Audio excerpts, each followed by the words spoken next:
నిర్వహణ చేసినటువంటి రెడ్డసీన్ గారు మాట్లాడాల్సిందిగా మనం చేస్తున్నాం. జై తెలంగాణ, జై తెలంగాణ.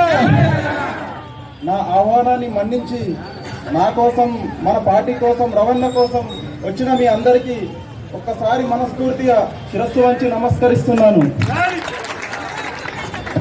10 సంవత్సరాలు కొట్లాడి సాధించుకున్న తెలంగాణలో బంగారు తెలంగాణ ఏర్పడుతుందని అందరం అనుకున్నాం.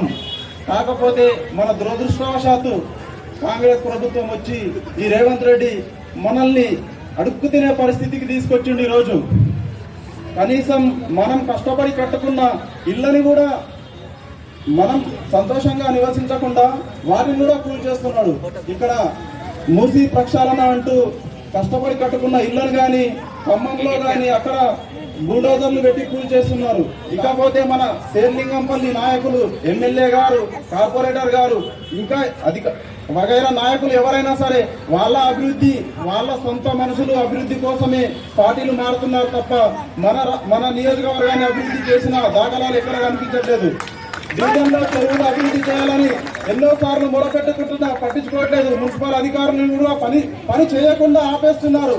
మనం పని మానుకొని మన కష్టపడి మనం పని చేస్తున్నాం, ధర్నాలు చేస్తున్నాం, అయినా కూడా అభివృద్ధి చేయట్లేదు. మనం ఏదైతే ఇక్కడ అభివృద్ధి జరగట్లేదు అని అక్కడ ధర్నాలు చేస్తున్నామో అప్పుడే వచ్చి పైన నామమాత్రంగా పనులు చేసి వెళ్ళిపోతున్నారు.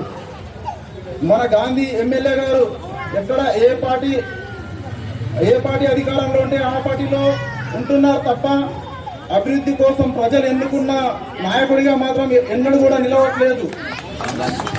ఈ అవకాశాన్ని ఇచ్చిన పెద్దలకు మనస్ఫూర్తిగా శిరస్సు వంచి మరి ఒకసారి నా కోసం, రవణ కోసం, మా బీఆర్ఎస్ పార్టీ కోసం వచ్చిన మీ అందరికీ మనస్ఫూర్తిగా కృతజ్ఞతలు తెలుపుతున్నాను.